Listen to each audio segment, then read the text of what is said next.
All right, ladies and gentlemen, as we stand here, we've got the ground pounders on the front stretch. I'm going to go through the lineup here, starting in 32nd spot from Ontario, New York, Mr. Timmy Catalano.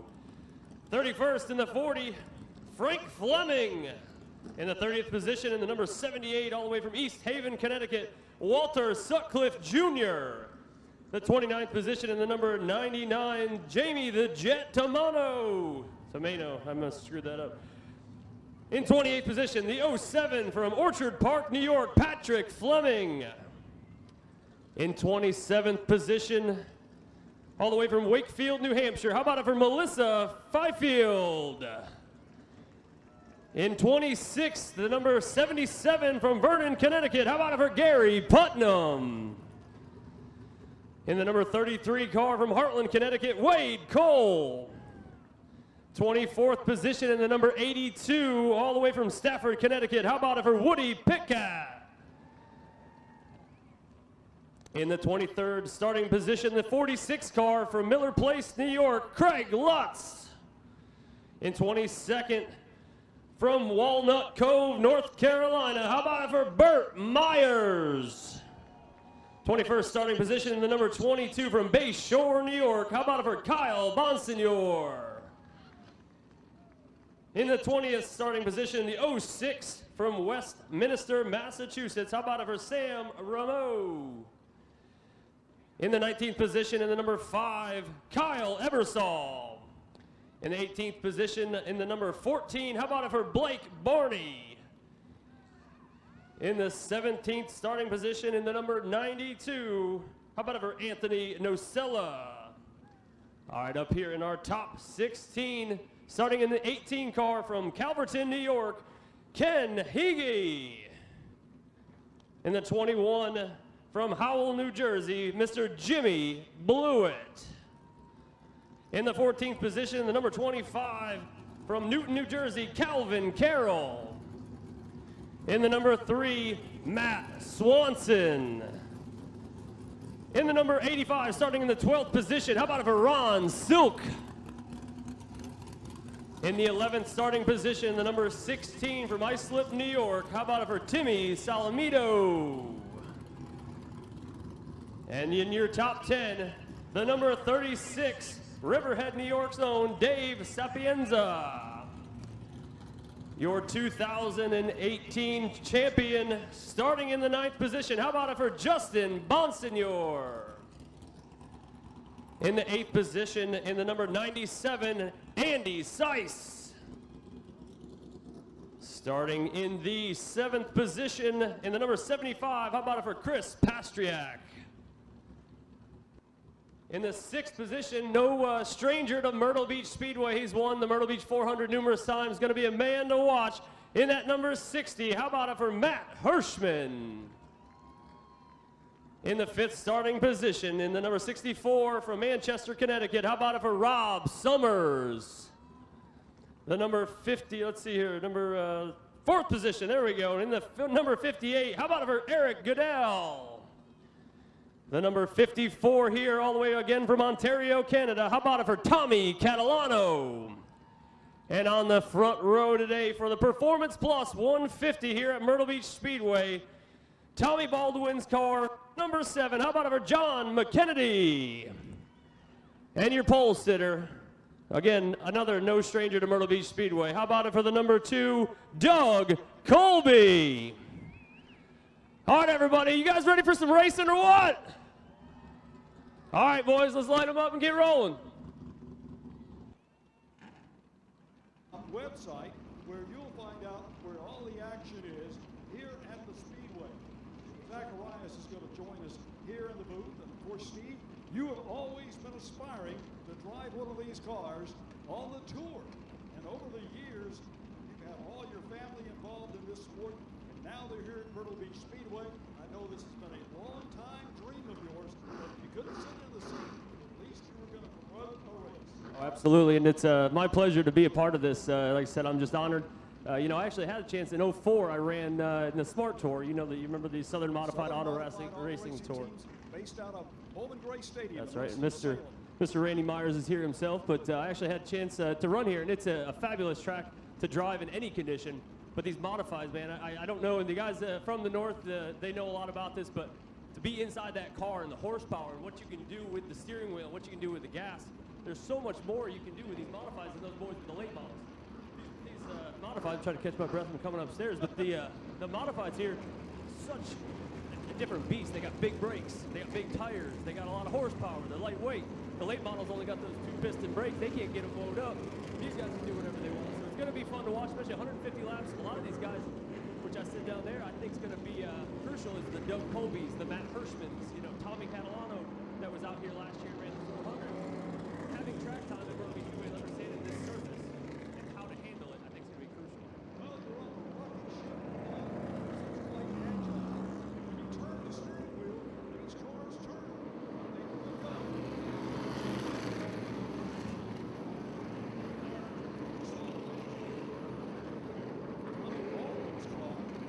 Split-second pit stop towards the end of the race sent John Kennedy to victory lane. Absolutely, and I think the key here too is that we're on a different tire compound than we were in the 400. So when they come for the Myrtle Beach 400, it's a much softer compound. This compound they're on today, it's going to give them the ability to go race a little bit harder towards the beginning. I'm sure they're going to want to spread out. You know, there's saving just like the late models do. We have a lot of saving. It's going to be interesting to see which ones want to ride and which ones want to go, you know, to the forward, to the front, and just stay up there. But I'm excited to see how this is going to play out. I mean, look at this though, Bill. For those fans out here that haven't been to a racetrack and seen 32 Tour modifieds in one place, it's going to be an amazing sight. Well, my congratulations to you for doing such a good job at promoting getting these drivers here. I didn't believe that we would have more than about 20 cars, but you've got over 30. Bob Lutz, who owns the track, followed your instruction and said, let's start them all. No driver likes to load up and go home. He wants to race, just like you did. And by the way, let's bring to everybody's attention that you won our Super Truck Championship last year. That was a dream come true for you. Oh, absolutely. For those that don't know, I actually lost my one of my best friends in 2017 in an automobile accident. He was leading the Truck Series points with 2 races to go in his number 38 Klemco Motorsports truck. I took it on as my own personal thing to try to finish some unfinished business, and I was fortunate to do it. So it's been a while since I drove anything. I think actually the last time I raced anything competitively was one of the Tour Modifieds when I was running here in 04. But you also got to race a Charger car for a period of time, and you've driven the NASCAR Racing Experience cars, which are a big part of Bob Lutz's businesses and everything. Yep. So you've had the opportunity to do a lot of things that a lot of folks only dream about. Absolutely. I'm very honored. So let's take it to the field here. So, Bill, so I know you don't have too much of an understanding of all the guys, but who do you see taking over Vic to win? I'm sorry. I'm sorry to interrupt. We're about to do a wave lap, everybody. So everybody on your feet. On your feet. We're getting ready to wave at our favorite drivers. So here's your chance. Salute them. Keep it PG. But let them know that you care and how much you are excited to watch them here at Myrtle Beach Speedway as we come to the wave lap here at the Performance Plus 150 Phil Kerr's Memorial Race here at Myrtle Beach Speedway. Well, I'm glad you mentioned Phil, because Phil was a big part starting in 1995 when Whelen decided that they had some employees that drove a race car. And it happened to be a modified, so they got involved with sponsorship. Then they sponsored the Whelen Modified Series, which turned into the Whelen Weekly Series for NASCAR. And Phil passed away last year, and he was a guy that flat believed in motorsports and NASCAR. Oh, absolutely. Phil loved racing, and I think if Phil was here, and I know he's watching from above, that Phil is going to love this race. It's going to be an absolute blast. I'll be honest, I don't know how you can't put your money on the 60, though, Bill, for Matt Hirschman out here. He's done enough at this Speedway. He's won a bunch of races. In the PD Motorsports car, but right now, Doug Colby was shown as driving to the rear of the field. We need to find out exactly what caused that. And now look who's on the pole. We got John McKennedy, and we got 1 to go. We're coming to the green flag. Lights are off on the pace car. Doug Colby, like I said, 150 laps. I don't think falling to the rear like that. I see the 22 of Kyle Bonsignor has also fallen to the rear. Colby won at New Smyrna. Did well down there in 5 nights of racing. Shows up here loaded for bear. And now it looks like he's going to give everybody else an advantage here, at least during the start. Well, absolutely. And again, I don't know who's going to be at advantage. Doug might be the one at the advantage because, again, with the tire wear and saving your tires, we'll see how it plays out. But here we come off of turn number 3, headed to the start box off of turn 4. Your leaders, the number 7, John McKennedy and Tommy Catalano, coming to the green flag. Ladies and gentlemen, we're starting the Performance Plus 150 with a great restart by both drivers. Flag flies down into turn number 1 here at Myrtle Beach Speedway, a .538 mile oval. This particular track has been around for a long time. It's well worn. You can say it is seasoned, but as they race side by side, coming back on the front straightaway, Steve, it looks like they're dead even. Well, we're already getting into it, Bill. I saw the 16 of Timmy Salamito get into the back of Justin Bonsignor, who got into the 60 of Matt Hirschman. It was a chain reaction, but thankfully all drivers came out of it. 150 laps, you got to use your head. I mean, the chrome horn is useful at certain times, but definitely not on lap 1 with 150 laps on the plate. Looks like McKennedy has taken up with Tommy Catalino on the outside. The interesting thing about this is you talk about the bumpers and these cars. It used to be called the chrome horn. Now they're just black. That's right. Well, the chrome horn, you always hear that stuff on TV, and they always talk about using the chrome horn, even though it's a cup car. Back down to turn 1. The 7 is now starting to on the field as far as starting to pull away, but it's only inch by inch that they are. So. All right, the NASCAR officials have asked that anyone late model wise get off of pit road. If you guys are on pit road or near it, please step back from pit road. NASCAR officials have asked us to move you back. Let's remind everybody that we normally do not do pit stops on local Saturday night racing or weekly shows. But here, this is a tour race, and 11 times starting this race after they qualified on. Now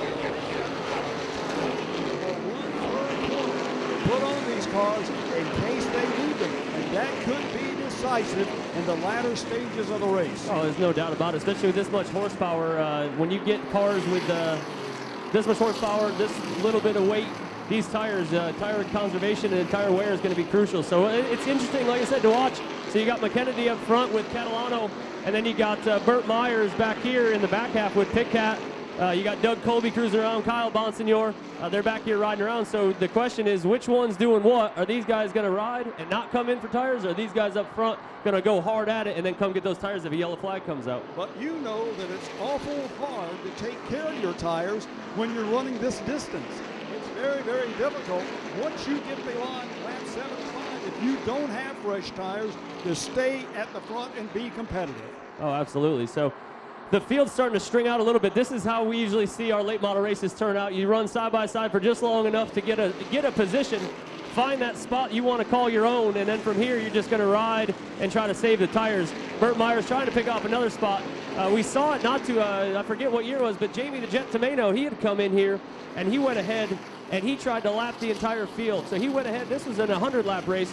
Jamie the Jet Tomeno lapped the entire field here at Myrtle Beach Speedway, and unfortunately for him, with 20 to go, the yellow flag came out, and that was the end of Jamie Tomeno here at leading that race. Well, anything can happen at this particular racetrack, especially when on the restarts late in the race a couple of years ago. We crashed everybody here on the front straightaway, and the guys that thought that they were going to be in a position to win just threw it up in the air. Absolutely. And we're standing here in the midst of greatness. We got all these drivers from the Northeast, the South. It's great to see that the tour has come back together instead of having your North and your South, and watching all these guys together, because there's great drivers on both sides. You know, the Burt Myers down here, all the way to all your family and friends up in New York. But we're excited to see this, and I'm just curious on how the race is going to play out. I really am just watching, trying to see where everyone's going to land and what they're trying to accomplish, because it's exciting. And I tell people all the time, you watch the Cup races on television. Yes, is it 4 hours of boredom if you let them go cruising around at Daytona or at Atlanta? But we all know their strategies. In their heads, they're playing things out, and that's what I enjoy most about watching this race is, all right, what is one team doing versus the other, and then in 150 laps, or at the 150 laps, who's going to be the winner? Well, you know, everybody's got their own strategy. Some guys will short pit, some guys will try to stay together with everybody, but somebody's also in a position they can roll the dice and take advantage of it. Absolutely. Right now, you got the tandem up front, great drivers. You've got the 75 right there, Timmy Salamino. Looks like Justin Bonson, you are back here in about the 10th position. He's just riding around, just buying this. I think, to be honest, Justin's probably in about the safest spot right now, just saving his tires. Timmy Salamino takes the inside of the number 58 of Eric Goodell. In turn 3, he takes over that position. So now you've got a new position swap with Timmy Salamino making his way to the front. The interesting thing is that the pole man is running 5th from the tail end of the field. Doug Colby in the Mayhew-sponsored car that came on board this year to sponsor all of the poles. They're one of the oldest machine shops and manufacturer of industrial tools located in Connecticut.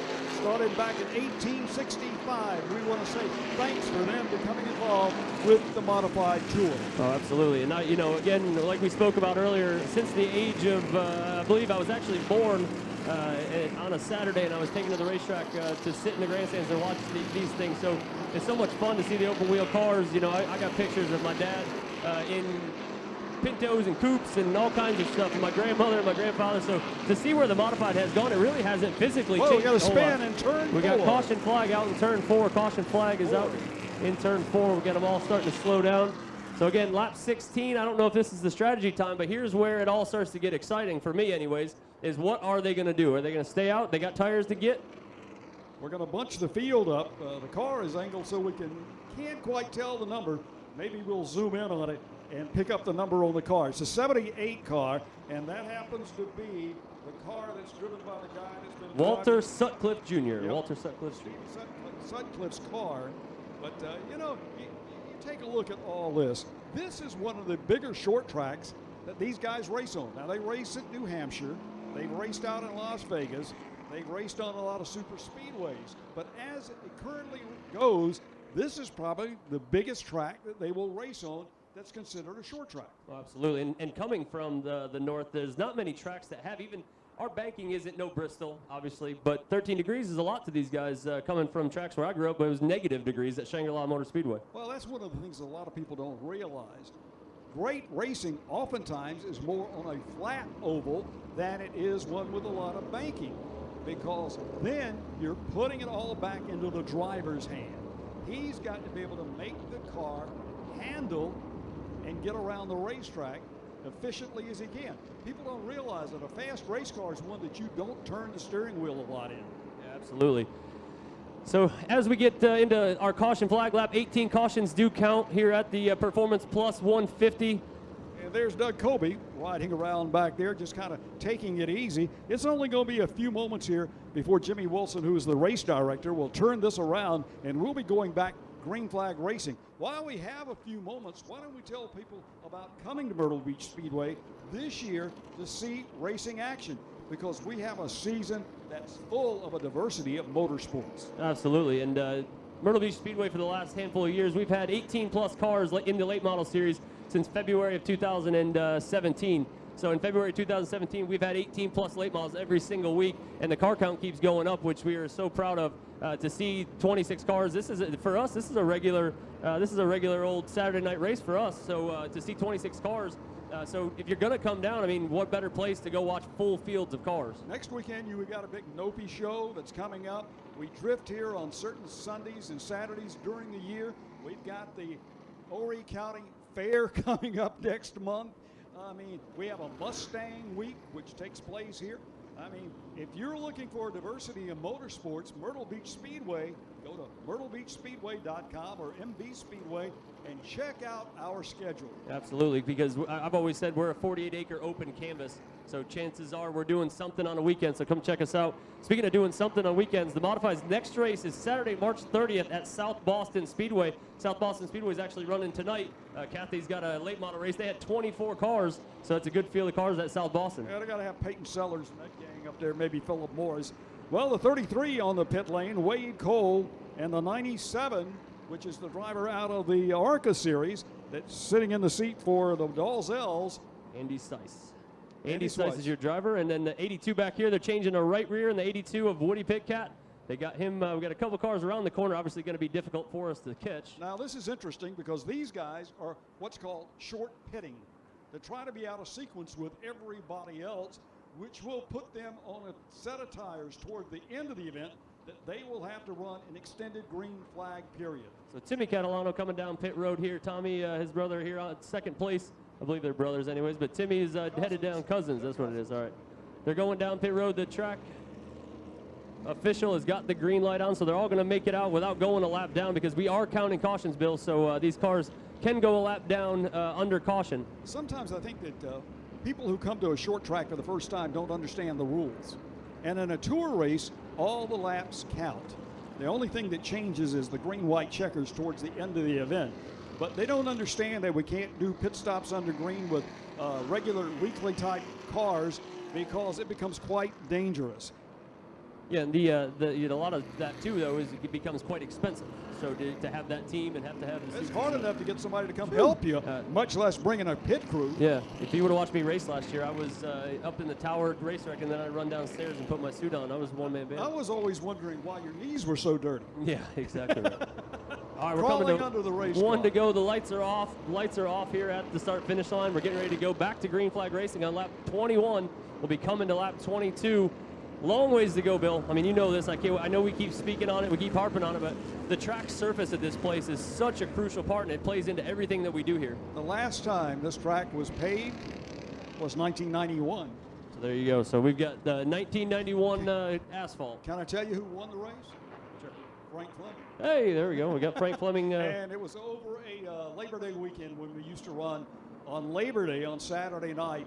And everybody from Bowman Gray came down here and all stayed in the same hotel and had the same big party together. All right, off of turn 4, your field's coming back to the line. Second line is go. The green flag is out. A little bit of spin from Tommy Catalano on the wheels. He's off into turn 1 in second position. 2 by 2 all the way down through 1 and 2. We've got the leaders. Looks like John McKennedy's going to take that spot back over and take first place. Tommy's comfortable with getting into that position. Now they're single file through 3 and 4. Catalano just can't root out enough asphalt at the bottom of the racetrack to make a pass down there in the flat because McKennedy is flat covering it down. If you get down to the white line, it is difficult to pass unless you have a lot of horsepower. Yeah, and Tommy's actually, he ran here last year and ran really well in the 400. We didn't get 32 cars by any stretch of the imagination, but we did have a decent field, and it's a good field because you had Hirschman and Tommy, and I believe he won on Friday night there. Now McKennedy and his car owner is none other than a legendary guy in modifieds. Tommy Baldwin's dad was a 2-time champion in this series, and Tommy does this when he could basically... Oh, we got him going around in 3 and 4. Your third place position is around in 3 and 4. Car. We got him piling up behind it. Doug Colby has just been put into the wall. Now we got them all stacking up over there. The 18 is involved. Doug Hagee, he's in there. The 2 cars involved, and that's Colby. Yeah, Doug Colby. Started at the back.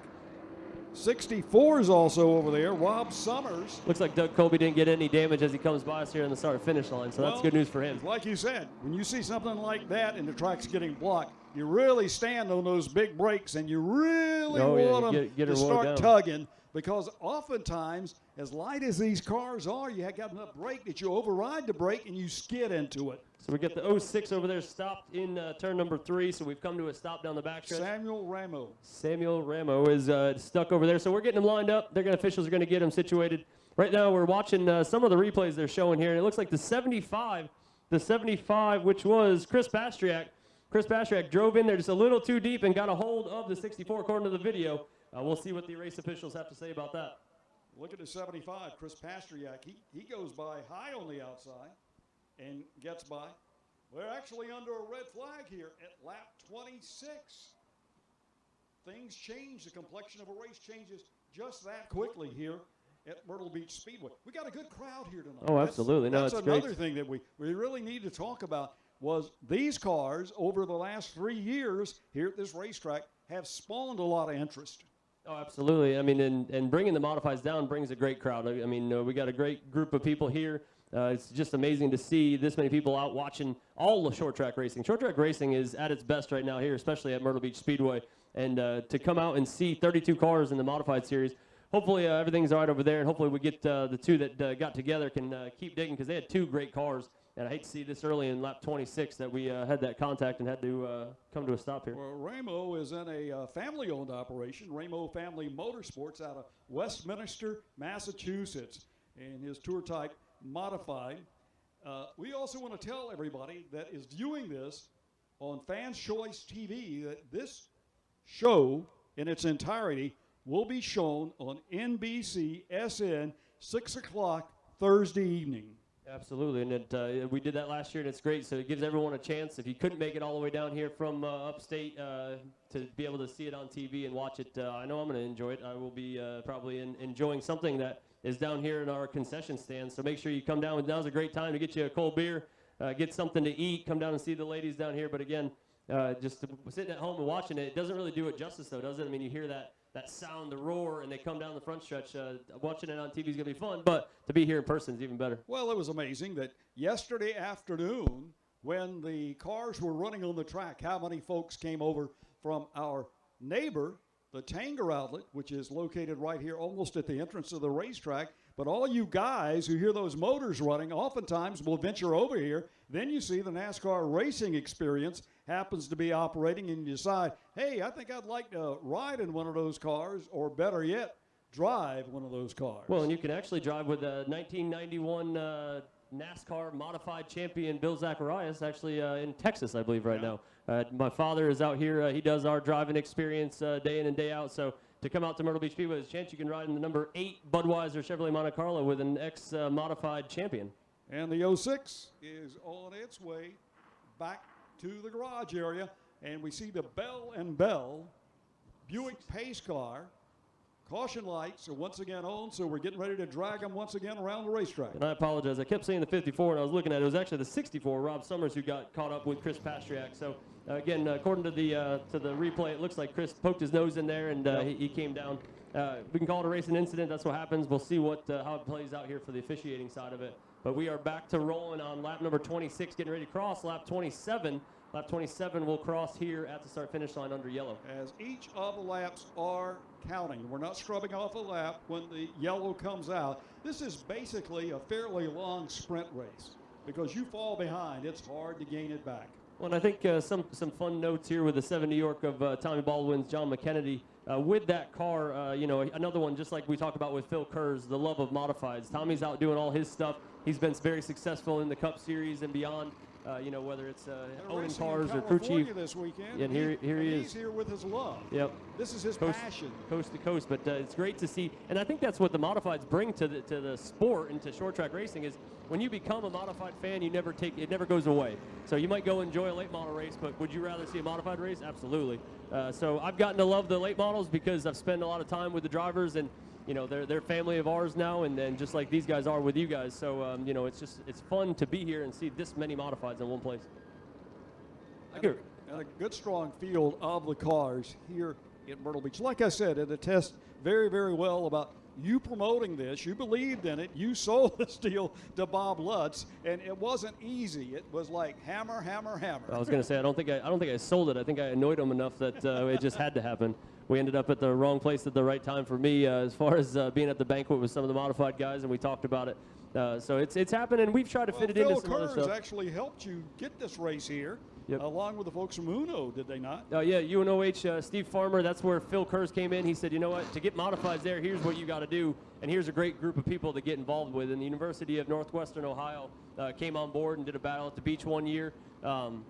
But Phil kept pushing and pushing and saying, man, I remember when the modifieds ran at Myrtle Beach Speedway, how do we get them back? And him and I sat there, and we just kept chatting and talking, and then we talked later every time we see each other. We got to get those modifieds out there. And, man, the first year they were here with the tour, I remember Phil walking right down the front of this grandstand here. So to have him be able to come out and what we both worked towards come to fruition was really cool. And, I'm honored to say that Phil was a part of Myrtle Beach Speedway. Well, the screen's been split for the last few moments here, showing some of the action from 4 different views here at Myrtle Beach. Maybe this is a replay of what happened to start all this. And we see him going down the back straightaway. Keep your eye on the white 54 car there. It's hard to read that number. 64 with the 75 Chris Pastriak. He breaks out. Looks like he might have had a little bit of that black horn. Yeah. I'm curious. Like I said, we'll see. Now remember, these things, when you hit right front, it's not like a late model where you have fenders to kind of protect you a little bit. That right there was tire on tire. So your right front just ran into the right or the left rear of the other guy.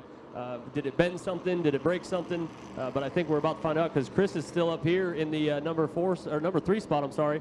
But you got way back here. And the question is too, while we're on lap 28, how upset is Mr. Summers when he comes sailing up here and this gets to the end of the race? If they get near each other, do you think he's going to remember that? I believe so. Well, the 5, Kyle Ebersol, is into the pits along with the 14, and the 64 has made it onto the pit lane. Which is smart. Rob Summers, the 97, is on the pit lane. Which is smart for Rob. So he's coming in. He's going to make a couple adjustments. He's at the back of the field. He's got a good car. No sense of waiting out there and hoping it all goes together. So there they go to underneath the right rear. They're jacking on that thing. I'm surprised they're not checking out the left rear a little bit, but it looks like a couple guys got some eyes on it. You must remember, this is a free pass right now. It changes as the race gets longer. Tommy Catalano back down the pit lane on the 45 car. And we should ride around about another lap or so and be going back to green flag racing. Yeah, and that's the thing. Again, I go back to the Northeast and how we're all family. If anyone that has been in the New York area has probably heard the name Zacharias, just like the Catalanos, the ladies back in the day. So, you know, when you say Timmy Catalano was just on pit road, it's hard sometimes to remember Timmy, Tommy, put it all together. But Timmy going down, and he's got to take advantage of that because you're at the back half of the field. You got 29 laps. If you're running at the back half of the field right now, why wouldn't you come in and make some adjustments? We just scrubbed the tires in and got them hot. That's all we did. And you know what? If you avoided the accident, you were lucky. I believe Rob Summers, there's a lot more hot than the tires inside that race car. So the 64 all the way back, he was up here in the top 5, and now he finds himself third to last back there. So the new leader here, not new leader, but the leader still John McKennedy, Tommy Catalano, Chris Pastriak holds that position, followed by the 16 of Timmy Salamino in that number 16. And the 0 may get a wave around. That's Melissa Byfield, the most popular driver for the last 3 years in the series, finding herself behind the pace car. And it'll be interesting if they wave her around and put her on the tail end of the field. Yeah, but I'm trying to put myself back. I know all the names, I know all the faces, trying to remember what cars they're in. Like I said, I've spent 8 years now with late model guys. I can pick out a late model guy. I got to remember where everyone is in these modifieds. It's difficult. It's like you said a little bit earlier, it's like going to school again. Yeah, I'm looking for some 71s. I feel like I should see one out there, but there's not one out there. No Zacharias is the show for it. All right, here they come to the start-finish line. We'll see how many more laps we got under caution. I believe they're going to be ready to go back to green here. Looks like he's reaching for that yellow caution light. He is, and it's going to be 1 to go. 1 to go this time by. So the 01 of Melissa, she's going to go take that wave around. She gets her lap back, I believe. She's going to go all the way back around. Lights are off on the pace car. We're doubling up. Back to racing action. Coming to lap 31 is going to be green flag. Lap 31 will take green flag. And, you know, the race is going relatively quickly considering the fact that we had a red flag. We're now turned around and we're ready. I'm glad they red flagged the race because it actually creates more green flag laps than if we kept riding them around. Oh, absolutely. So it's 2 cautions now so far we've had, but the pace car drops into pit road in turn number 3. McKennedy and Catalano lead us to the green one more time on lap, to lap 32 according to the scoreboard. Lap 32 is what we're coming to. My daughter Morgan is up there operating that, so I can't blame her. So green flag is out. McKennedy spins him a little bit. Catalano as well, but they're back under green and into turn 1. The field 2 by 2. All the way through, and again, back to McKennedy just taking the lead. But it looks like Pastriak, obviously no damage currently because he's moving to the inside of Catalano. But he backs up, and I'll tell you right now, that was a move to let Catalano in because they don't want to be side by side. So he leaves that gap open, lets Catalano get back in. Now we're back to single file racing. I talked to Catalano before the race, and he said he wanted to be somewhat conservative. He wants to win here. He said, I've had some good runs. I just need a win. But here he is. The man's letting him in, and he's riding out there as if he wanted to challenge for the lead. Yep. And again, lap 33 of going on 150 laps to race here with 34 laps in. Justin Bonsignor takes the inside, looks like into the 36 car into turn 1. But we got a long ways to go. So everything we see right now, everything we're looking at on TV and what you guys are watching, I mean, at the end of the day, when this is all said and done, what we're just talking about is what we're watching. What actually comes out of all this is going to be amazing to see if any of these guys in that top 5 are still in that position. We'll take the late model race, for example, Bill. The Big Ed running in the top 2, hard at it, burn up the tires. So, you know, it's great to be out front. You want to be a leader. You want to be in the top 5. But at the same time, is it worth it when this race is over? Very, very difficult to tell taught to do that. When you start to pull back on the reins, you also lose your rhythm. Well, we're got the black flag out for someone here. Not sure who that is, but it's around the Doug Colby range, so we'll keep our fingers crossed. It's not for Doug Colby because he's had a rough go at it all day. But Justin Bonsignor right there, the 46 of Craig Lutz right there through 3 and 4. Matt Hirschman just ahead of them. Off of turn 4, you got on camera the number 36, Burt Myers, making his move, trying to make it back to the front. He's in a good position, didn't have a very good qualifying run. And I heard that from a lot of guys, Bill, when I was out there talking, saying, I didn't have a very good qualifying run, but I'm more worried about the race run anyway. So, well, that's what you really came for, was the race, not qualifying. I mean, other than the pole position, nobody got recognized. And Mayhew, of course, gave the pole position award out there. 36 cars, Dave Sapenzia. Dave Sapenzia is all the way from Riverhead, New York. Riverhead, great modified area. A lot of good racers, a lot of good racing at that track for a long time. Burt Myers inside. Burt Myers about just hit the inside wall, and he brought it sideways to avoid hitting, I believe it's going to be that number 85 car. Burt had that thing tucked to the inside. I think he thought he was clear, and I'm pretty sure he's going to let him know. And here comes your black horn, as you like to call it. But the inside of that 85, or the 85 makes its way to the inside of the 36, Ron Silk. Ron Silk, longtime modified driver, going into the position in front of the 36. Now Burt Myers follows suit as they come off of turn number 4. And Ron Silk in a car, number 85, and it's really a beautiful car. Once you walk up to it, you see that kind of hazy lavender purple and that yellow. What a great combination of colors. And it puts Silk in the 10th position with Burt Myers in 11th right now. So it's going to be interesting to see. Again, I really feel like Burt, he came out last week, actually one of the only cars to test before the deadline. So he's had his chance recently to come out here and test. And he actually tested right after we had one of our late model races, our March 2nd race. So when we had that race, he had the late model tire rubber on the Speedway. So he knows what his car and his compound can do with that kind of tire rubber. Especially as we just ran the late models prior to this race. And guess who won? One of those guys that normally wins here, who's a really good shoe. Sam Yarbrough's, he's won a lot of races in this place, and I'm sure he's and a number of championships. Yeah, 4 in a row, wasn't it? But he could drive anything, and I think I'd like to see. There's a lot of drivers I'd love to see run these modifieds. I've said that to Brian all the time. Sam would be another one. Modified guys, we always kind of laugh at the late model guys. We don't feel like you got enough horsepower and you ain't got enough car. But I'm telling you, those late model guys, you put them in one of these, and I promise you they're going to make moves. Doug Colby makes a position on Craig Lutz. It looks like he's starting to move forward now. It looks like he's finally realizing we're at lap 43. We're getting close to 100 to go. I probably need to test the waters and see if I need to put a tire on this under the next yellow. If I don't need a tire, maybe I can last it long enough to get close to the end of the race. Yeah, as they come off of turn 4 again. Starting to come up on lap traffic right now, so it's going to play in a little bit. As we got to get through Melissa here, getting into turn number 1. We've got him single file. She moves to the bottom very nicely, and now we're making our moves around her. Off of turn number 2, the field still single file pretty much all the way down the backstretch. Your leaders, McKennedy and Catalano, nose to tail. Most of the drivers who come here talk about how wide this racetrack is. It could be a very, very narrow track. At one time it was wider before we put the inner wall in. And actually, one of the fast lines, and you see him go through turn 1 down there, was to get down on the flat before those speed bumps got put on there. Then it was like get on the flat and just shoot yourself down the back straight away.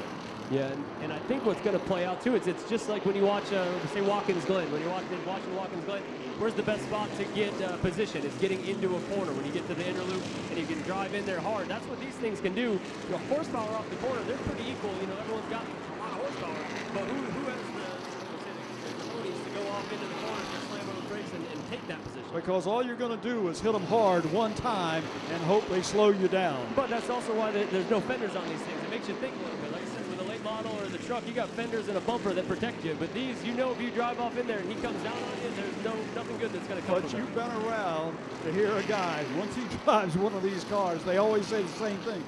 Man, I didn't realize the little tires went up and down that much. Yeah, I will say the nice thing about these has always been get a little bit of a breeze in the summer. So in July when you're running at Myrtle Beach Speedway and it's 120 degrees, you got a couple open windows in these things. You know what I miss about seeing these cars, it's going to be politically incorrect, is when the guys were out here in these tight cars with their cigars having a good time, and their crew were all in flannel shirts. My family spent more time trying to figure out how to put cigarette lighters in their race car than they did trying to set it up. I always tell the story as a kid. You sit there on the front stretch. We used to sit in turn 1. The field would come to a red flag at night, and all of a sudden you just see little red dots. Yeah. Everyone put those little push-button cigarette lighters in their modifieds. But those were wonderful days, and you were talking earlier about when they basically had stock bodies, whether it was a Pinto or a Gremlin or a Chevrolet Vega. Those were interesting days. Yeah, and I say just like watching the old Richard Petty videos when you watch him on TV, where he's got the glass windows, a seatbelt across, a Vespa helmet on. Those were Ben back then. When my grandfather came up, and there wasn't much protecting him other than what was on top of his head. And it wasn't a whole lot. Another lap in the book here. 52 have been recorded right now, with the leader up front is a man. Kennedy. Here he goes again. Salamino poked his nose in there, and got to the corner of Pastriak. Salamino got the corner just a little bit with his right front tire, but again, looks like everyone came out unscathed.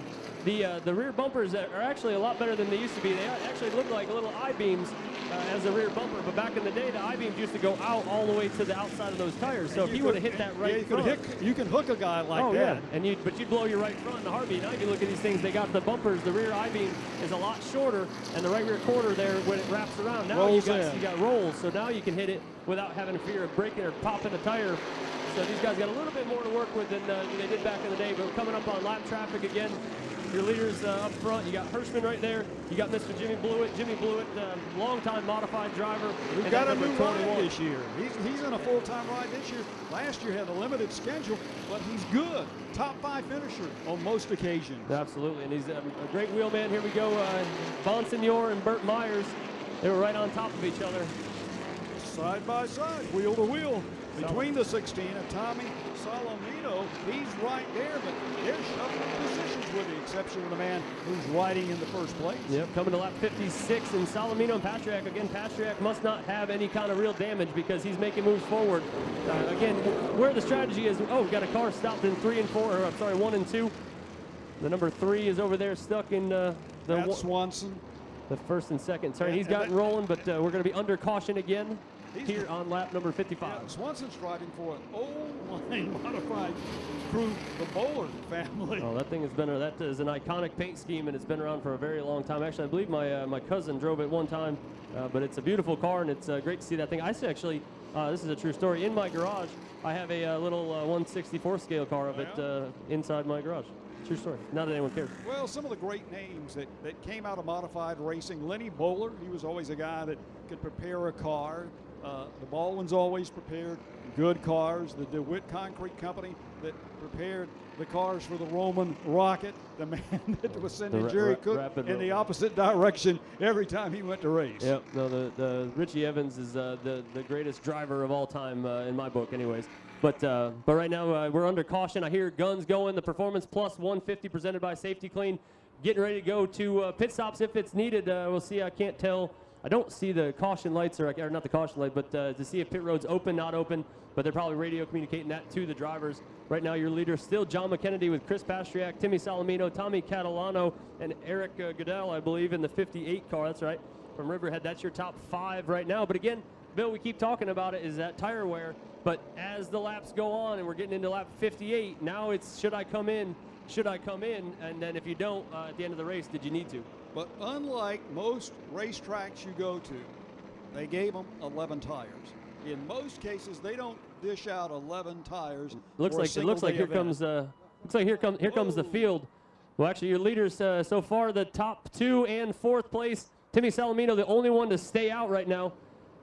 Looks like we got your leaders are all, just about everybody is on pit road right now, guys. So this is the action. Wish we had somebody down there. My Uncle Chris usually, he's about 350 pounds, I believe. He usually is down there running around like crazy. But we got no one on pit road, so we can only call what we see here on the television and in front of us. Pastriak right in front of us. Again, I don't see anyone going after that right front. Obviously, they're going to go to the right rear to put that new tire on. That's where they're spinning the most. So they're going to go there, and a lot of times they might make some swaps. You might see somebody take that right front and move it to right rear and move it to the front. Yeah, you can put a tire on any corner. The amazing thing about the right rear at this racetrack, it is actually the tire that drives you off the corner. Oh, absolutely. And if you can get that one to hook, you're okay. So off of pit road, it looks like Pastriak's got ahead of McKennedy. So right now, McKennedy's going to be there. Justin Bonsignor, good pit stop. He pulls away. Looks like Doug Coyer, no, I'm sorry, that's Goodell is going to be following Bonsignor out. But right there, you got a video of Chris Pastriak coming down the backstretch. But that means that it looks like Melissa's going to get her lap back again here in just a little bit. But Timmy Salamino not making a pit stop, lap 58. He's in first place, followed by Doug Colby. We're going to talk about him more and more, but Doug Colby right now second place. Wait a second, where did he come from? He came all the way from the back, and not only all the way from the back, but remember, he was stopped in turn 3 during that caution. Yeah, but he gave it up, you know. So it's interesting that he waited on a caution to rotate to the front. And in rotating to the front, he's right there ahead of everybody. It'll be interesting to see where our former leader ends up lining up on this restart. Matt Swanson ended up getting a left front tire that he had cut down. Most everyone is back out on the track. Here comes the one car of Burt Myers, a regular up at the Bowman Gray Stadium and one of 3 of the Bowman Gray Southern Modified drivers here this weekend. Frank Fleming here. Fleming won a race back in 1991 here at Myrtle Beach. We're doubling them up, getting ready for the restart here. They shuffle the positions round now. The 16 did not make a stop, so Tommy Salamino is going to be the leader on this restart, and he's lined up behind the Bell & Bell pace car. And if you take a look on the outside, who's that? That's the 2, Doug Colby. Well, and here's some interesting facts also, Bill, getting ready to come to green. The 64, Rob Summers, who got spun out, is now in the 4th position. And you've got Chris Pastriak is in the 5th position. Now, Chris and him are the ones that got together, so Rob Summers has got him right where he wants him. But you got the leaders just ahead of him, but the majority of the field took a right rear tire. So now you're going to see what that tire means to this race. As you got the top 4 with the old right rear tire, there's Pastriak and Summers right on top of each other again. Let's see how this plays out this time. It looks like Pastriak's going to get clear of him. But I think what I'm curious to see is what is that right rear doing, and is it that important right now, which we know it is. But watch to see what happens here as we come down the front stretch. You got Burt Myers in position to go a lap down here. Doug Colby just took the lead from Salamino. Cars coming back onto the racetrack. Burt Myers and Jamie Tomeno are in front of the field. They will be lane race cars when these drivers come up on them. Tomeno had made a pit stop along with Myers, but they came out late following the pit stop and weren't able to get to the tail end of the field. Taking a look at Colby, Colby has got the Mayhew Tools car up front right now. He's moving. Well, and I think the problem with Burt Myers, too, not only did he just get a tire and have a bad pit stop, he's got to run as hard as he possibly can to stay ahead of Jamie Tomeno now. So he's got that fresh right rear tire, but it's not going to mean a whole lot when he burns it up trying to stay on the lead lap. Well, I talked to Jamie earlier today. I've known him since 1991 when I was doing the series at Martinsville, Virginia, and also at Nazareth, Pennsylvania. And he said, I'm 40 years at this. That's amazing. Oh, we got a little bit of smoke back here in the back half. Oh, we got one coming to it just about tires left down front. on the left front. Is that Tommy Catalano? Unfortunately, it is. It's Tommy Catalano, who was up in the front, has got a left front tire problem. Again, whether he contacted something or it just broke, not quite sure. He's side to side here on the screen. Started in the second row originally, and the Mayhew car, Kobe moved to the back. He moved up. But Tommy Catalino finding himself with bad problems on the tire deal. He's 20 years old. He's from Ontario, New York. And here's a name that we haven't mentioned. Most of these cars have still got the Troyer front ends under them. Oh, absolutely. And built by Troyer. I'm sorry, I didn't mean to interrupt. But the fun fact of Tommy Catalano, I don't know the relationship, but he raced against his, I believe it's going to be his uncle, Buck Catalano up there at Spencer Speedway for a long time. But it looks like the right, I can't tell if it's the right front or the left front. Left front was the one that was wobbling, so no one's really in a hurry right now. They're jacking it up, trying to take a look. Left front tire. I think he might have another problem. Look how it's bowed out loose. It looks like he's lost a tire Yep, something has broke on that car. I believe that's a nice little reference there. Someone's ended up with an old Richard Petty driving experience fire suit there on Tommy Catalano's team. So he's got a Richard Petty driving experience, which has now been merged with the NASCAR racing experience. So well, that's why they sold off that gear. Yeah, so apparently in the sale, Bob didn't get all the fire suits. So we got a little shameless plug right there. We got apparently we're sponsoring a crew member on Tommy Catalano's car. Well, NASCAR Racing Experience could very well be sponsoring another race at this racetrack, or a potential driver that wants to come and race here. That's right. For reminiscing. So lap 68, Doug Colby, and I didn't see, Bill, I thought with that right rear tire, I was looking for him to just take off. As you see on the screen here, you got Timmy Salamino and Woody Pitcat on pit road. So they were one of the 4 that hadn't gotten tires yet. So right now, the only one left. 16's in now, yep. Who was the leader on the restart, and he is now decided he's going to get his tire at lap 69. Yep, so the only one left on the track right now, Rob Summers, looks like I believe he came in as well. And then we got right now Craig Lutz going out. But right now they're showing on the screen here as we look at it on Fans Choice. You got Timmy Salamino getting his tires, checking, making some adjustments. Right now you got the nose of that thing buried to the ground. They jack it up, put a sticker right rear on the 16 of Timmy Salamino. Looks like that's all he's going to get, and away he goes. He takes off. So he's got his tire. We got the 5 coming down pit road. You got Woody Pitcat right there. But again, Doug Colby right now, the only person on going on lap 70 that has not come in for a tire. But I also missed if he possibly came in when he was at the back half of the field. So if he's got his right rear tire on right now, did he come in when that caution? I don't recall him coming in until, matter of fact, he got to where he is because of the caution. That's right. So we'll see. I mean, it's going to be interesting to see. Like I said, there's been 3 cautions now, I believe, and one of them he was in, and then there was one between that. So maybe that one that he was in, he probably got that right rear tire. So if that's the case, now you're looking at a different story, because you got Doug Colby with his tire on lap 70, and he's been cruising in the back, saving what he has. So he's been able to be easy on every one of his tires. But where is he positioned right now? But with last year's champion of the Tour, Mr. Justin Bonsignor. Yeah. You know what's amazing right now is this shuffle of the field has reshuffled the deck of cards. And now the draw will be who's willing to put it up front. Well, and I told you before is that we keep talking and we're just watching the race as the green flag drops. Justin Bonsignor jumps out to the lead. Doug Colby, and there's Chris Pastriak right back in it. So Chris Pastriak, again, obviously no damage.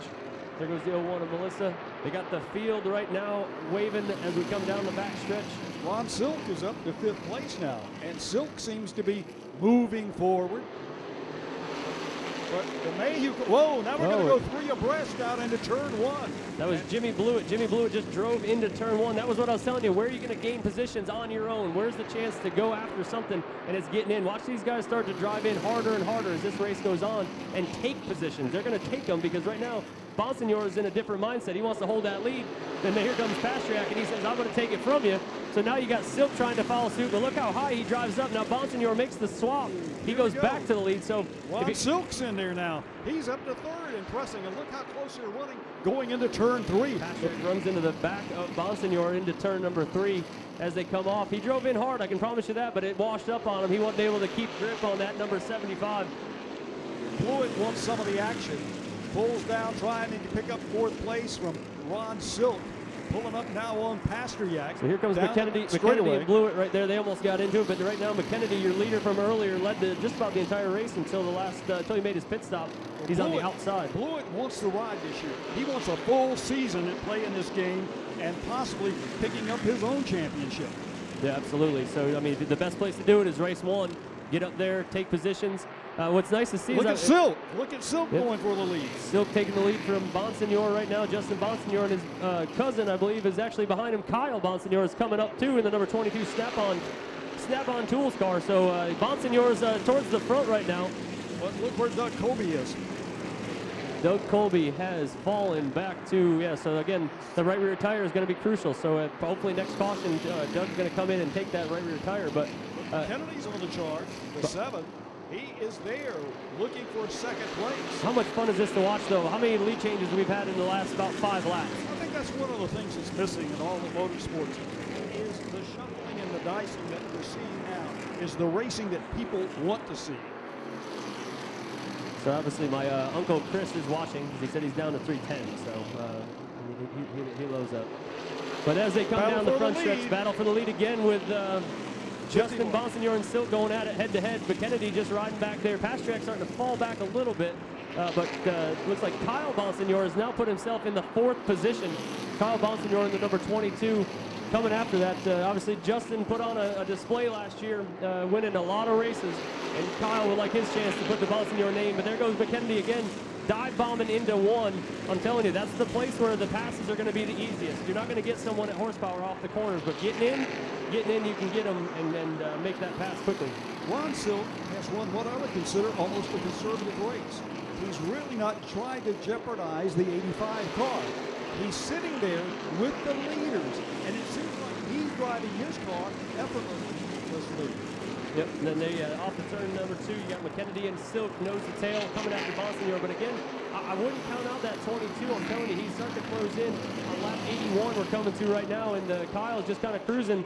Because once you got in this top 5 right now, it's single file all the way back. So single file all the way back to the top 5. So why go trying to get side by side right now when you don't need to, coming to lap 82 of 150? People talk about a thrill of racing. The thrill of racing is coming down the front straightaway here at Myrtle Beach Speedway and diving into the corner at the bottom of the racetrack, hoping everything's going to hold together and you're going to be able to exit that corner in turn 2. Well, and I'll tell you too that this track is deceiving, and coming from driving it is that it is a D shape, so the front stretch is a lot longer, right, Bill? So it's a lot sweeping, but you got to get out of them pretty hard because that turn 1 and 2 is a lot tighter than it is over in 3 and 4. A lot of people don't realize that. They don't have any idea how it tightens up, and the apex on the back side is way down the racetrack. So you got plenty of room to drive off in because that's what just happened on the television. Right now, McKennedy and Bonsignor, we just got a lead change, Bill. We got John McKennedy has taken the lead over from Bonsignor, so your leader back to be in that number 7 New York Tommy Baldwin ride of John McKennedy. Justin Bonsignor right behind him with Silk in 3rd place. So besides McKennedy right now, the whole face has changed, right? We had Catalano up there for a while. We had Pasternak. We had Summers. Now we're looking at a different group of people. There's Eric Goodell and Fleming right there in the 07 car. So we'll see. I mean, I keep saying it, but I'm interested when we get to lap 135, 130. Oh, we got one slow. Timmy Salamino stopped just about in turn number 2. He's got it rolling, and he's dancing forward. He's coming down to the bottom. Looks like he's going to make his way to pit road. Again, we keep changing, so the only one right now that's been able to hold his ground the entire time has been McKennedy. Unfortunately for Salamino entering pit road in that number 16, he's looks like his day is going to be tough to come back from. So especially on the green, looks like it's a left front. Pasternak and Goodell going side by side here into turn number 1. Goodell getting a good run, getting into the corner. Yeah, it looks like a tire down on the 16 car. Tommy Salamino, looks like that's exactly where they went, to the left front corner in the Starrett entry. And he is one driver who's been around for a while. Another left front hanging like that. That's what happened to Catalano. What and do you it think's doesn't taking out the ball joint or the tie rod? Because that's obviously what's breaking. Yeah. That's the only control arm. Right. Controls that. Once that breaks, it toes out. I mean, these things are moving a lot faster than we're giving credit for. I mean, who knows if it's just wear and tear. I mean, but we're always trying to go a little bit lighter, right? We're always trying to just press that issue of how much we can actually get away with. So you go a little too far trying to make these things thinner and lighter, and all of a sudden that starts to happen. You talk about that. That reminds me of Jeff Gordon at Charlotte qualifying one year when the titanium hub broke out of the center. Well, we'll see if it's a trend. I mean, that's 2 cars right now, and 2 good cars, the 16 and the 54 at Catalano, 2 cars that had a chance to win this thing, and unfortunately the day's come to an end a little bit sooner than they wanted, especially coming to lap 90 of 150. Lap 90 of 150. The lead's still intense right now. Long shot. Ron Silk. He's been driving so smooth. He hasn't made a stop. His tires still seem to be relatively good compared to the 2 front-running cars. Could it be that if he had tires, he could drive by them? Well, we're about to find out, because right now Bonsignor is all over the back of the 7 of McKennedy, and Silk right there just watching. Here goes Bonsignor. It's still not time to be making dive bombs for the lead, especially if you're that close, and it really depends on what Bonsignor thinks he has for a car. If he feels like he's got the better car, then just stay with him, because you're coming up on lap cars, and I saw it get in the way of Burt Myers. He's at the racetrack now. Looks like he is on the charge. The 51 is there knocking on the door. Well, here's another player in this game is, so look where the number 1 of Burt Myers is now. The Burt Myers car is just about to make a pass on Chris Pastriak. So Burt Myers just moments away from going a lap down with Jamie Tomato to making moves here off of turn number 4 on the inside of the 75. Bonsignor, your new leader now.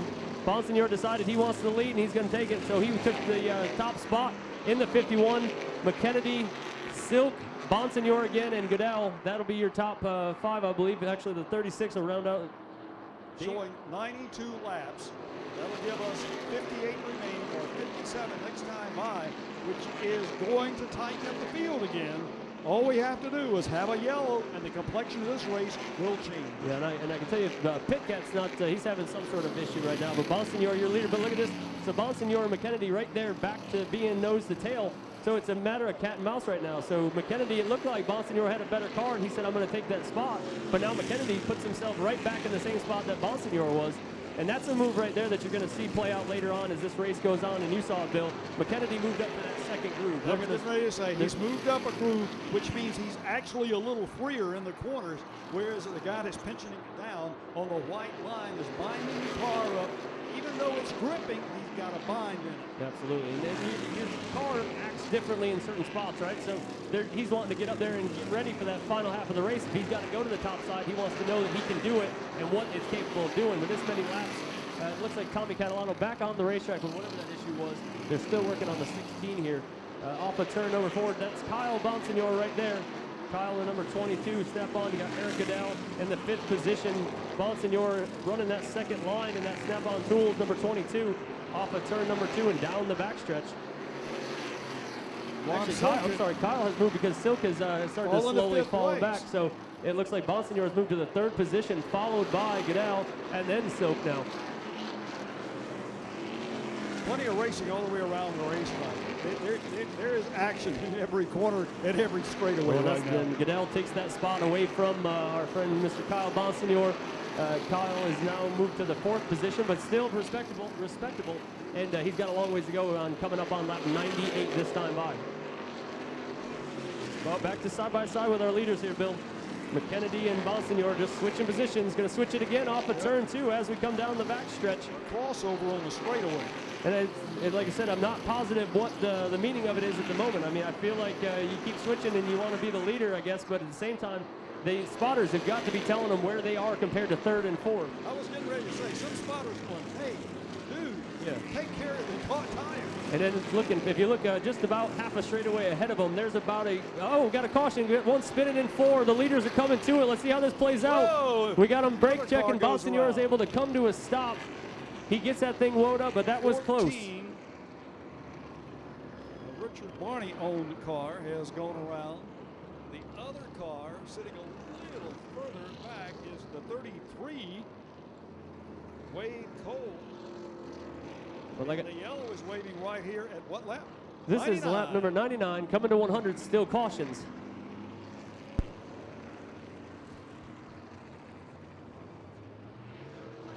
So Wade Cole, he's from Rivertown, Connecticut, is righted his car and is headed back in the right direction. And he has run 32 seasons in the modified series, sponsored by Whelen under NASCAR sanction. So yellow is flying. Flagman waves a yellow.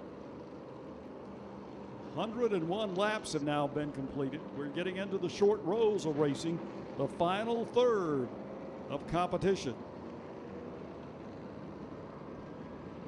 So the cautions, Bill, will count all the way through. There will be no stop in action, so they're going to go caution flags count all the way till we get to that lap 150. So they said even when we get to the end, if we go green, white, checkered, or we go into the end, they're going to roll past that 150 mark. So we could see 155 Here laps. we go again, though. Back to pit road. The game has changed once again. But look how many are coming this time. They're all coming except for the 3 who had that flat tire, was able to come in and get a set of tires on that thing, or get a tire anyways. In the Lenny Bowler-owned operation, the Bowler family racing. And guess who else is staying out? Jamie Tomayo. Oh, well, why not? Yeah, he's out there. The But everybody else on the pit lane, let's start checking around, see what those front runners do as far as tires. Yep, no, they're getting up there to the front. Looks like they're going to the right side, right rear again. They're going back to that right rear. That's how important it is. I haven't seen anyone change a single tire other than the right rear. Kennedy gets the right rear. Is that a Ron sticker? Silk is working on a right rear. You know, they're putting on a scuff too. Now that's important to know is that they're putting on scuffs. I see right there. That's not a sticker tire for Doug Colby. McKennedy is out. The field is out. Bonsignor about takes out the end of pit road guy. Yeah, I saw that. You know, he was moving. McKennedy, Bonsignor, Goodell. They're all out. Pit Cat, I don't know if he got his, if he was able to hang on to the lead lap. Actually, I know he's a few laps down now, but right now, like I said, Bill, they whoa, 2 cars back in. Oh, they're coming. They had seven and the 58 are back in. He's going to take another tire on, probably. That's not good. And I'm not positive. Are you only allowed to take one at a time? And if that's the case, are they coming in for the corner? That was the way I read it. One, you can take on the tires, but 1 per corner. So Hirschman's down on pit road right now. Looks like the 7 of McKennedy coming back to pit road. Everyone else stayed on. Pastriak's on pit road. Doug Colby's back on pit road. Kyle Bonsignor. So that's what they're doing. They're going to the left rear now. So now you're going to have the rear tires on for everybody. So it must be 1 per stop. So they've gone out. They got their right rear. They came right back in, put the left rear on. So now Doug Colby's got, Colby's going to the right front though. So this is where it all starts to play out. So you got the leaders taking rears. You've got 22 of Kyle Bonsignor taking rears. Now you got the 2, I'm sorry, of Doug Colby taking a right front, but all scuffs. Yeah, by the way, those guys, they can push, but the rear end's not going to come around. Yeah, exactly. So here we go. We're just strategy playing out left and right, and that's what I'm been excited about for this entire race. We said, you know, what's the field going to look like closer to 130, 135, and right now it looks completely different than it did when we started this, I can tell you that. Doug Colby back down pit road once again. Doug Colby on pit road again with Fleming. Everybody wants a new set of baby shoes for these cars. Well, with this many, only having 45 laps to go, I think you're about to be in for a treat to watch this racing with both having new rears or scuff rears, good rears, with only 45 laps to go. It could be, we ran, 35 lap races, twins in the 400 this year. Yeah. And, I mean, it was exciting action for 35 laps. So now we're going to be at that 40 mark as we come to 106 next time by. We're going to be close to 40 laps to go with tires on the rear. Who was the dealer that shuffled the deck this time? Yeah, I don't know. That's why I said that. I mean, Jamie Tomato. I'm almost thinking the Hoosier man called this one. How many? Jamie Tomato, he's getting his lap back. So you got Swanson on the point. Swanson and Justin Bonsignor. You got the 5. I believe he's going to be a lap car. I believe we unfortunately don't have the timing and scoring here for this event. So we're going to kind of go freehand here. But I believe that 5 is going to be, Ebersol's going to be a couple laps down. But then we got them lined up at the front of the field. But there's the one I told you about that I don't think you can count Matt Hirschman out. I'm telling you, Matt Hirschman knows this place. He knows how to handle it. He is currently right now lined up in the 6th position, coming to the green flag here. We're going to have some cars trying to get out, which is going to be interesting. Rob Summers on pit road. Hirschman has been riding in the shadows. We haven't talked very much about it at all. He is there, and he'll probably be knocking on the door. And he don't want you to. He doesn't want anyone to know he's coming. He's just going to end up there at some point. But here he comes, lined up in the 6th position. Your leaders right now, Swanson and Bonsignor, side by side, down into turn number 2, and off of turn 2 down the backstretch. 54, that's the 64. Oh, he's getting in the way of Pastriak again. This could get interesting, get tight. Hirschman got really squeezed out right there. Summers has got Pastriak right next to him. They drive off into turn 1. I'll tell you, McKennedy didn't like that at all. He just moved up and tried to make his own hole right now to get into position. Pastriak headed down the backstretch. McKennedy wants that spot back from Summers. Summers is a lap car now, and McKennedy's having to fight his way to get to the front because now we're racing, Bill. We're in a go mode now. Yeah, a gaggle of cars, and it's a lot of traffic here in rush hour at Myrtle Beach Speedway.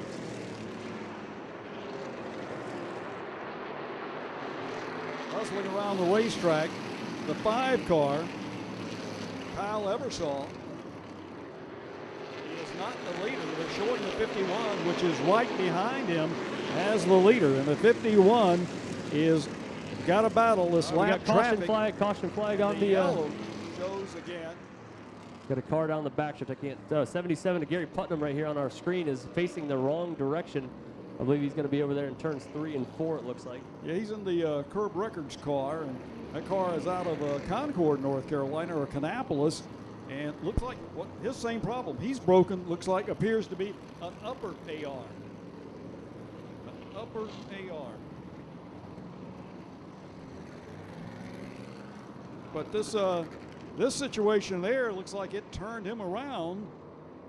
Basically, he's facing backward.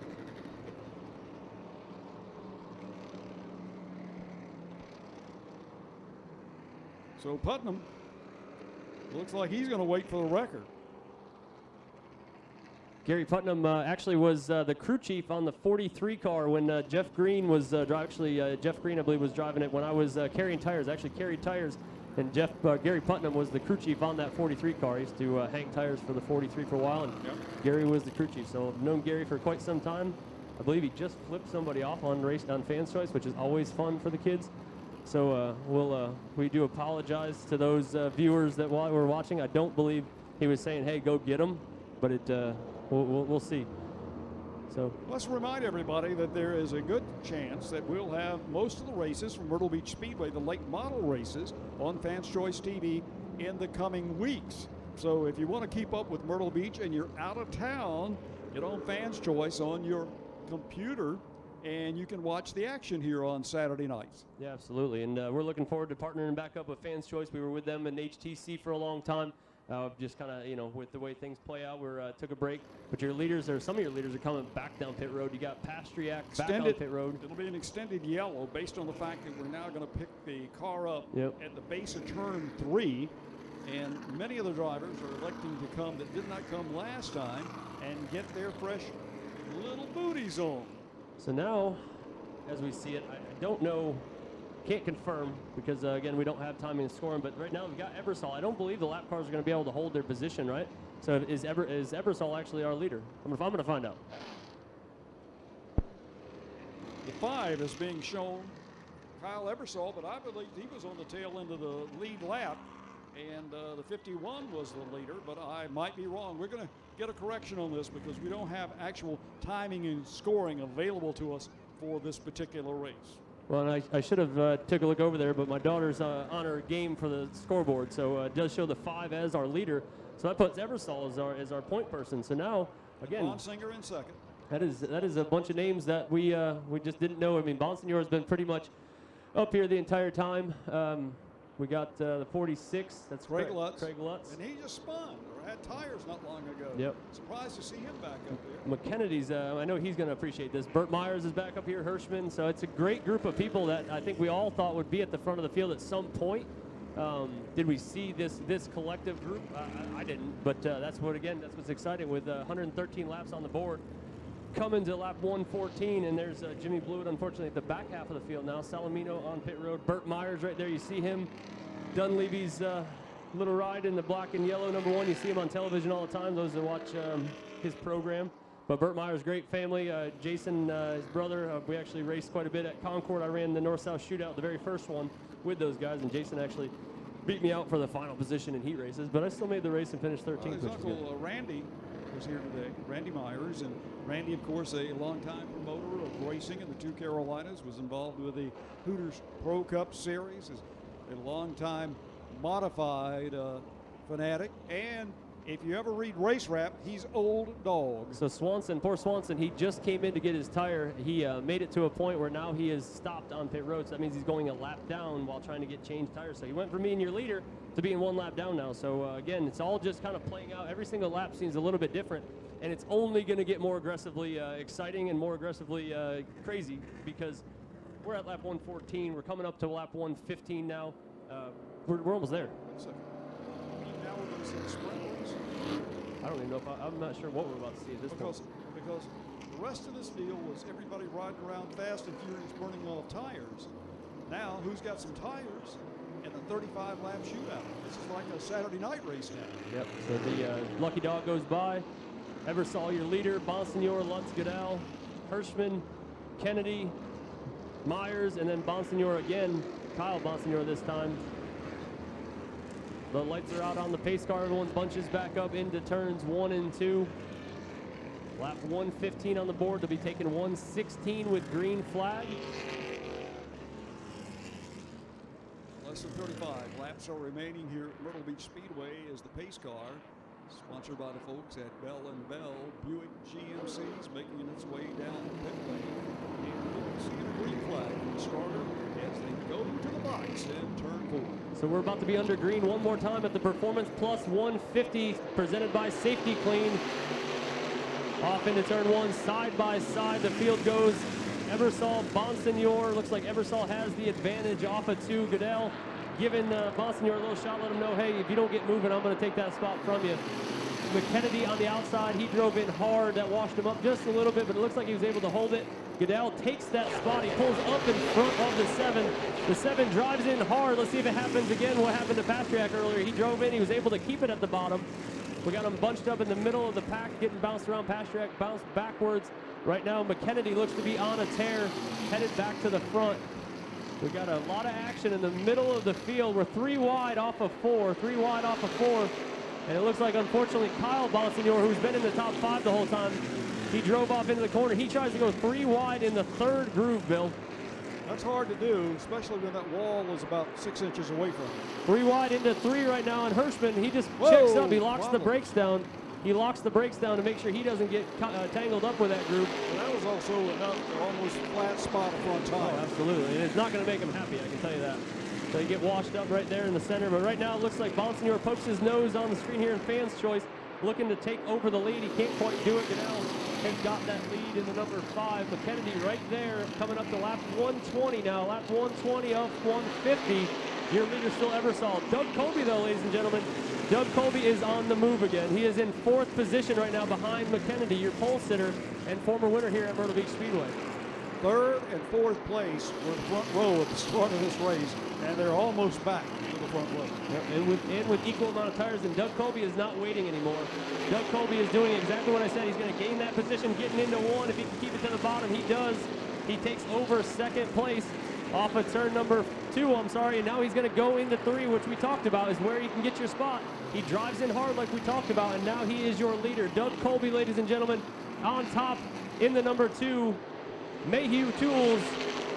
Hot rod, there we go. Jimmy Blewett drives in deep on McKennedy. We're side by side for 2nd, 3rd, 4th, and 5th. Well, the man that was showing how aggressive he could be now has a 5-car length advantage over 2nd place, and Blewett wants some of that action. Yeah, Blewett, you said he wants his ride to continue, and this is the way to do it. Right now, he's got himself currently in the 2nd position.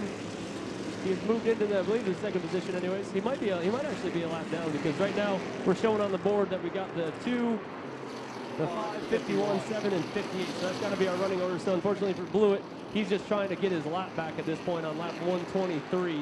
Going on 124 now. McKennedy takes the inside of the Bonsignor, getting in the corner. It looks like either Bonsignor is not ready to go yet, Bill, or Colby, because I'm telling you, Bonsignor I don't believe has ever run here before, except for in the tour races, where Colby and Hirschman, they've come to any race that we've had. So if we have races in the Icebreaker or we have races in the 400, those guys have been here. So Colby has got some experience on him that's saying to go out there and just start running right now. All right, I was mistaken. So Blewett is in 2nd. So Blewett is on the lead lap. Our friend here, Bill, has helped us out. So that's good. Good. Too, because look at him pulling up on Mayhew right now. He is there. Yep, the 21 Blewett is on his way to the front.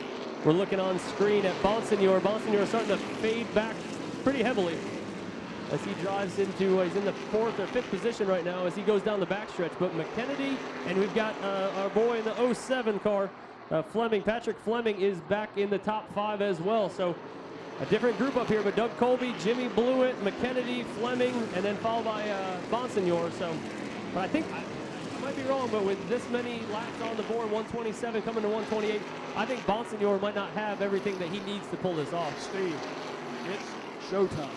It is time to show your hand and play your cards. But Mayhew Emerling has basically done a really great job from having dropped back at the beginning of the race, gave up all the track position, played his pit stops right, and he's your leader. Yeah, and I apologize. The 07 of Patrick Emerling, not Fleming. I keep saying Fleming. I'm thinking of other people, but Patrick Emerling here. Patrick is from Buffalo, New York. Go Bills. Patrick Emerling is in the 07 in 4th position right now. But Bill, here's another thing to think about. So yes, we got 20 laps to go. We're coming up to lap 130. Now Doug Colby's out there running in the wind. A lot of the guys are chasing him. But right here, what happens if we get another caution? So how hard is he running and how hard is someone else running? So right now in the position of Bonsignor is kind of cruising now. He knows those guys are too far ahead.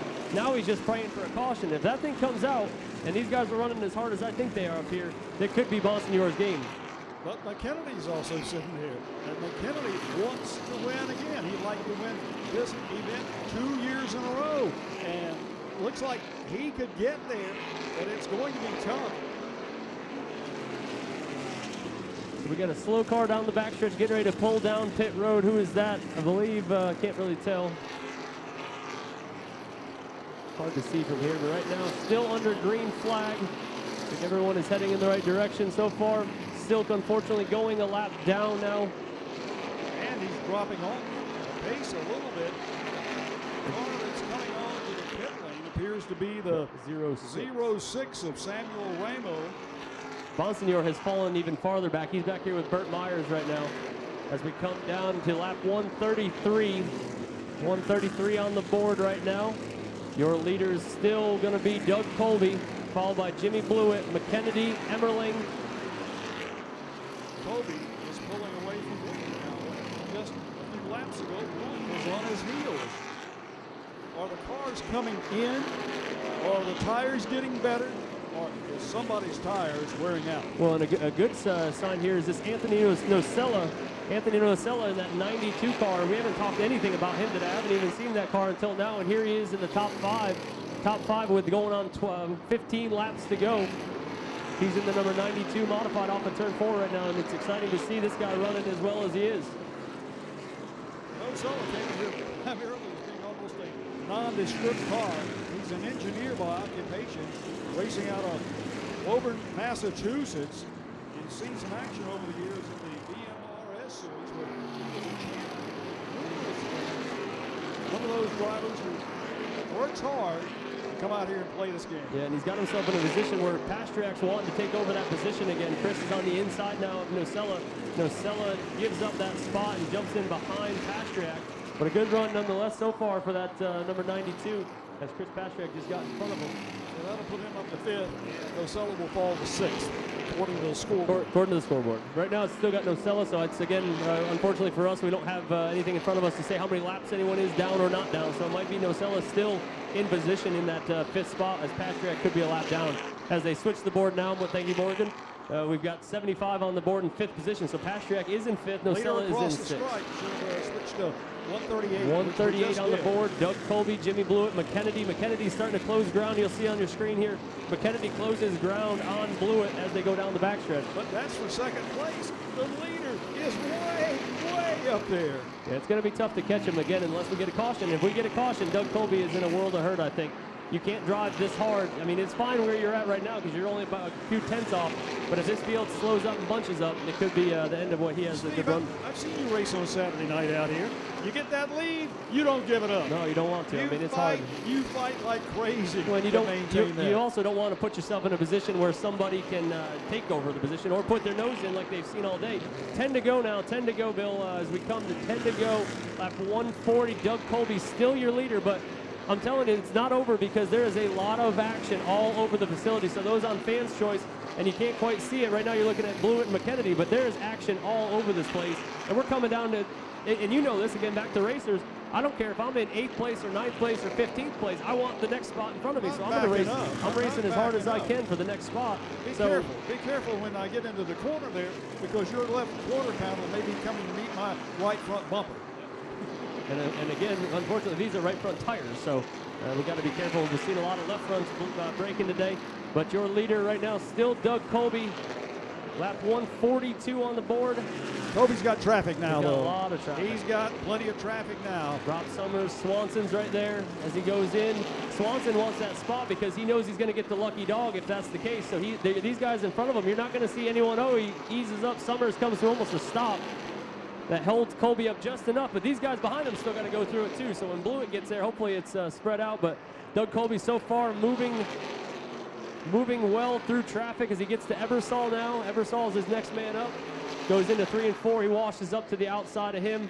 coming to lap 1. He's got to come back down. That's what I'm saying. These guys are all driving. They want to stay on the lead lap. They don't know when the caution's going to come out. 6 to go. 6 to go right now. 6 laps to go, but Doug Colby's got a lot of cars. He's got, what, 5 cars between him and Blewett, while McKennedy and Blewett now side by side. McKennedy makes the move.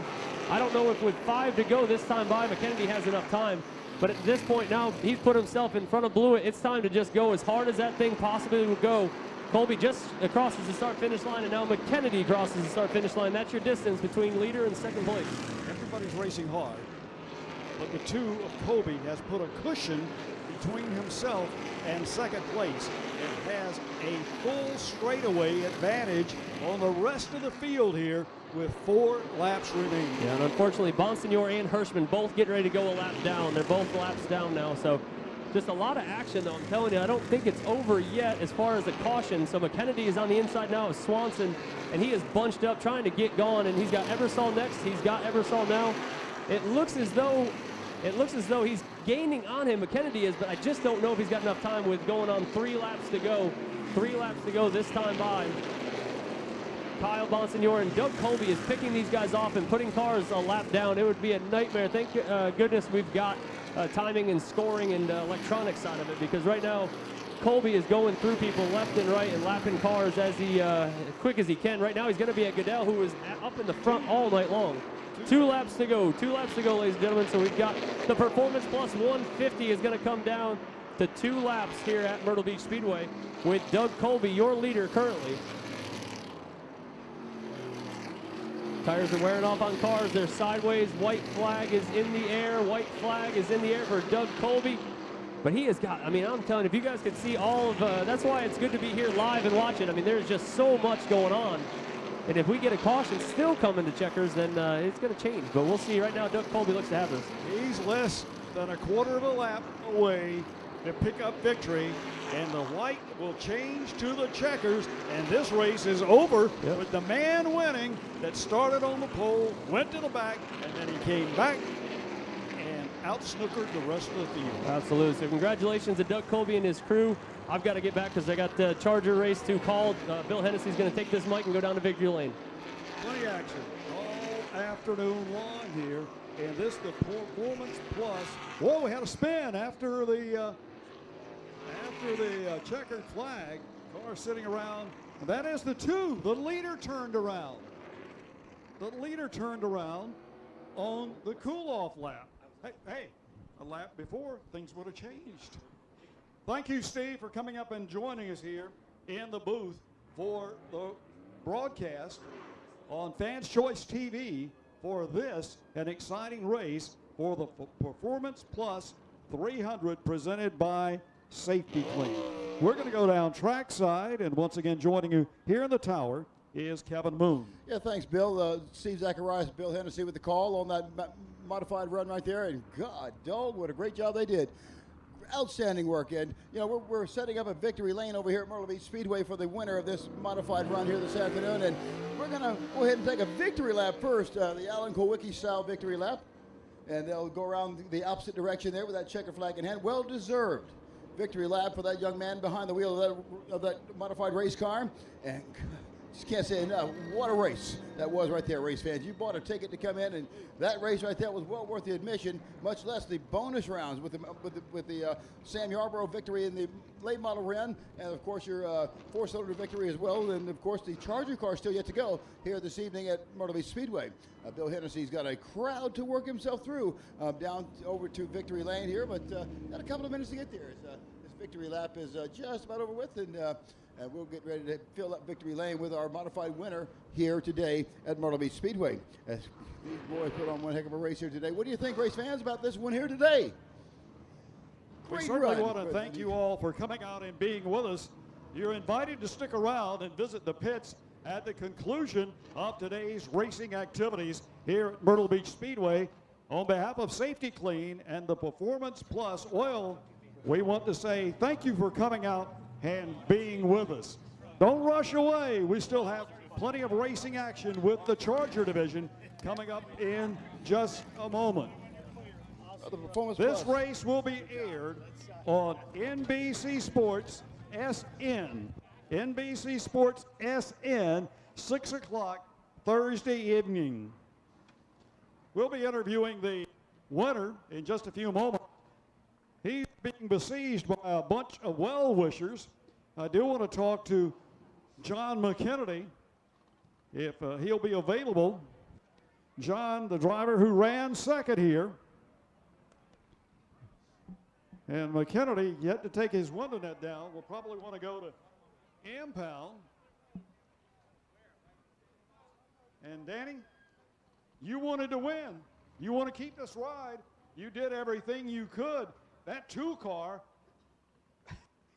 he got shot out of a rocket after that last pit stop. I will say one thing, and I don't ever make excuses, but the battery died in this car, and I only had a quarter throttle. The thing was breaking up down the whole straightaway. You know, once I got into second there, it just started missing. I didn't know if I was running out of fuel or what the problem was, but we definitely had something for him. I just didn't have the power with the battery being dead. But hats off to Doug and his guys. You know, they're off to a good start, and just want to thank this 21 team. You know, these guys put their faith in me. You know, going down to Speed Weeks, and here we are, starting a tour season off with a 3rd place finish. Another top 5. You just got to get the brass ring here real soon. We'll get it. We'll get it. We put ourselves behind a little bit there on pit strategy, but everything played out the way we wanted it, and it's a great job to everyone. Jimmy Blewett, good ride, comes in 3rd, and we're continuing victory lane down here. And once the folks from NBCSN finish their interview, we'll have the winner over here, and we'll be talking to him in just a moment. But a guy who's got 5 championships, working on number 6, getting interviewed right now, and he's a driver that certainly showed that he obviously knew what to do in this event. When he faded to the back and then came back, it ran so strong. The Mayhew Tool entry, established in 1865 up in Connecticut, and they make punches and chisels and really do a great job for a company that is a part of Connecticut's history, and the fact that they are quite an industry to be around for over 135 years. But we'll wait for Doug to finish his interview, and then we will move around and maybe get him out here and talk to him in just a few moments. Vance Short, so glad you were able to join us here in Myrtle Beach for the race here on St. Patrick's Day. It's been quite a day. The grandstands had a great turnout for these Whelen Tour Modifieds. What an afternoon it was. And it's one of those deals where everybody can't win, but the guy who did will be interviewed by us in just a few moments. Hoosier Tires, that's the tire everybody was on, and now the victory lane beauty shot taking place now. And we'll get Doug and see if we can't move him out. Very, very quickly, before we do this, we need to move you out right over here. And bring your water. Fans' Choice is still up and on TV. And we're going to bring the man here, Doug Kobe. And Doug, that's who we're talking to up there on the roof. The question is, why did you drop to the back at the beginning of the race? Why'd you do that? You want my real answer? Here, I want to hear an answer on that, and then I want to hear an answer on what happened after the checker. Yeah, sure.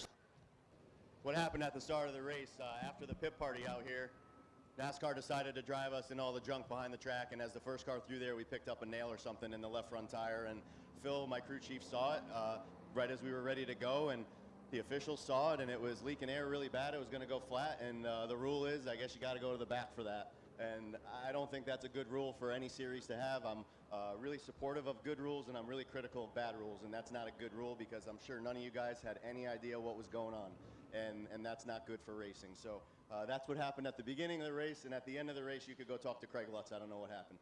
Okay, I was wondering because I looked up there and I said, this can't be a victory deal.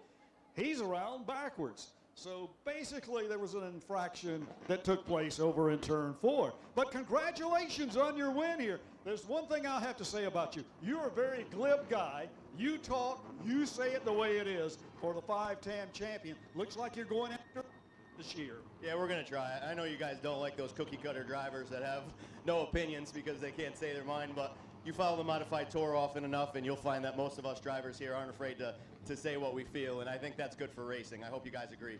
Well, did you get up on the wheel during the last stages of the race, or did you finally put the accelerator down to the floorboard? Well, to be honest with you, there's 32 cars here, and if there's one I don't want behind me with 10 to go, it's Jimmy Blewett. So, you know, I was trying to keep my distance from him, and I knew he didn't have a great car on some of the earlier runs. It was good for a while, and then it would go away quite a bit, and I was praying that the harder he tried, you know, to get to me, the worse he would go away. So I don't know if that's what happened, but I just wanted to stay as far ahead as I could. He had a gremlin. He had a battery going dead. Good for him. Anyway, he was third. The second place man was John McKennedy. Yeah, and you know, John saves his stuff so well that you never know when he's going to pounce on you and drive right away from you. So really happy to get this win for Mayhew Tools, and thank all the fans from Myrtle Beach for coming out. That's really important. Thanks, you guys, too. Thank you for coming down. Go get your $10,000 check. And Steve Zachariah now talk to you, and make sure the check will clear the bank. Yeah. Let me see that one. We're gonna yeah, they wanted me to award him it, so if you want to film it. Come on over, Doug. Check. All right, on behalf of Myrtle Beach Speedway, Bob Lutz, our entire crew, thank you to the modified teams, but most of all, congratulations to Mr. Doug Colby on winning the third Performance Plus 150 presented by Safety Clean. Thank you, Doug. Thanks,